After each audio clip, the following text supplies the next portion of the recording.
If you are an advanced learner and you feel stuck in English, this episode is for you because today I'm going to teach you some of my top strategies for advanced learners or English speakers who have a lot of experience using and learning English, but they still feel like they want to make their English shine. This is going to help you. These are strategies that I've been using with my most advanced students, and I've given it to my coaches to use with their advanced students. So now I wanted to share that with you so you can shake up your English routine, your English practice, and start feeling small breakthroughs in your confidence and your fluency. But before we start, hi, my name is Hadar. I'm a non-native speaker of English, and I'm here to help you speak English with clarity, with confidence, and with freedom. You can check out my website at hadarshemesh.com for a ton of free resources, or follow me on my social media accounts for daily lessons. So the first strategy that I'm going to teach you is to set clear and high-level goals. So advanced learners, they don't need to just know more words or to improve their pronunciation necessarily. They need performance goals. They need goals that if you know that you've achieved them, you know that you've made progress, you know that you've reached the next level. So you can set goals such as deliver a 10-minute keynote speech in front of a group or without getting stuck, or being able to debate controversial issues with clarity and while being very concise and to the point, right? This is a very clear performance-based goal. Or to sound natural without getting stuck in a small talk. Very specific goal. The benefits are clear, right? And it's easy to measure it. Also, frame goals around specific contexts, like around your career or around your social life or around your creative life or maybe around your business. So it's not about English. It's about achieving something in English that is not about English, but your abilities in English are required. Your competency is needed. So for you to achieve those goals, you need to improve your English. And when you focus on the goals, it makes it about the goal and about more than just English. But also you know exactly what you need to do to get there. So for example, if you need to deliver a 10-minute keynote speech, obviously you'll need to create a plan. You'll need to practice effectively. You'll need to try it out in front of other people. You'll need to contact people to be able to have that talk in front of others, right? So there's a lot that goes into achieving that one goal that you need English for. The next strategy is to use the fluency wheel. The fluency wheel is a tool that I developed to help my students understand what to focus on. The idea is that there are 6 areas of fluency that you need to be equally strong in. And if you're weak in one of those areas, you need to strengthen that area more than the others. The tendency of people is to usually gravitate to practicing the areas that they're already strong in. And the fluency wheel helps reflect the things that they actually need to focus on. The fluency wheel has 6 pillars: pronunciation, grammar and syntax, listening comprehension, speaking time, which means the amount of time you actually use to speak English, active vocabulary, the amount of words you know and use immediately, confidence and mindset, that is the last pillar. So if you have a 10 in grammar, but 2 in confidence and mindset, you are not going to feel and experience fluency. Okay? So that means that when you use the fluency wheel, and I'm going to share with you resources in the description, you will be able to know what to focus on and not just keep on practicing the same thing over and over again. The next thing is to build a daily plan. This is something that I use when I learn Spanish. And this is all about quality over quantity, because you don't need to just practice hours and hours every day. You need to practice a certain amount of time, but that time needs to be qualitative, of high quality. So the idea is to create a laser-focused routine for yourself, 20-30 minutes a day, where you know exactly what you will be doing. So for example, 5-minute drills of tongue twisters. Then you're going to learn a specific topic or grammar subject that is still vague in your brain. then maybe you can prepare a short persuasive speech.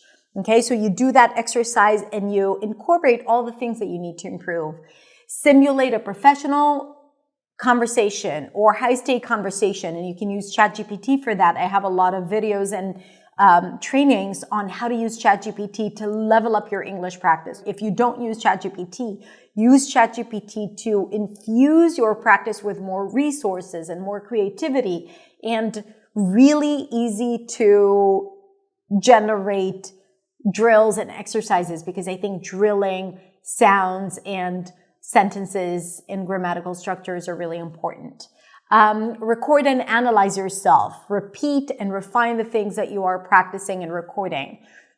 Do shadowing exercises. So all of these things, and again, I'm going to add more resources for what to do, are things that can be helpful. But the main idea is to know exactly what you'll be doing every single day.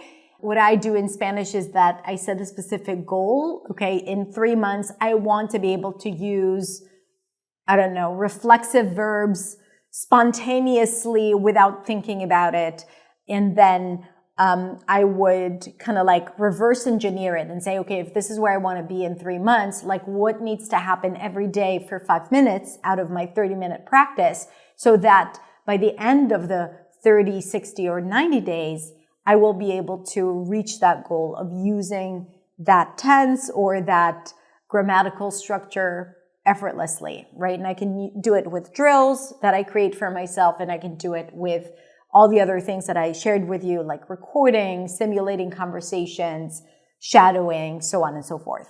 The next one is to start focusing on other elements of speech. What does that mean? When people speak in English, then they focus a lot on the technical things of the language, like the grammar and pronunciation and sentence structure, vocabulary, and all of that is really, really great. And of course, ideally practice.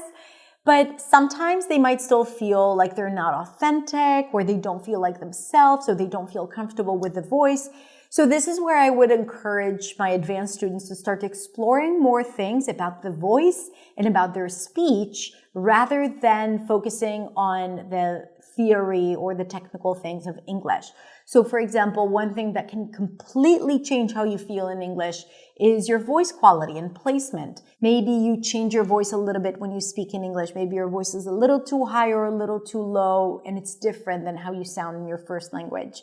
Maybe you speak too fast or too slow in English. So this is something that you can start focusing on. And don't just assume that it's just going to improve in the future, or it's going to change when your English improves. No, sometimes we need to put a spotlight on specific elements of speech and improve them so that we can feel the difference in how we speak. You can focus on connected speech. You can focus on your pitch range. Maybe your pitch is a little too monotone, and you can play around with your pitch and sound more persuasive. Again, I have more resources for you, and I'm going to share them in the comments if you're interested in doing exactly that. A lot of these things are not considered as English practice, but for advanced learners who've already done work in English, these are the things that connect all the dots together. These are the things that make you feel more safe and more authentic in English. And usually we don't think about those things. We don't think about them in our first language as well. I personally learned these things in my acting studies, and I think that everyone should know these things and everyone should study these things, because these are tools that help you sound like yourself, but also help you express your voice in a way that people want to listen.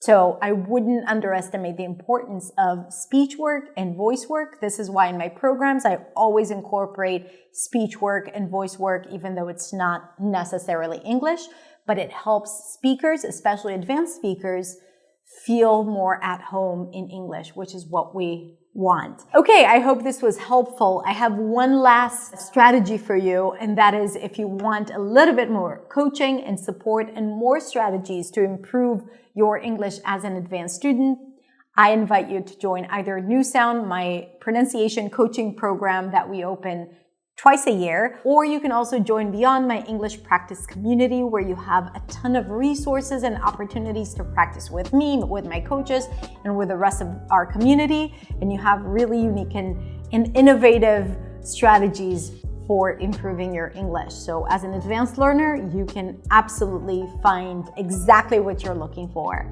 there. It's not just for advanced learners, but there's a lot there for people who have a lot of experience using English.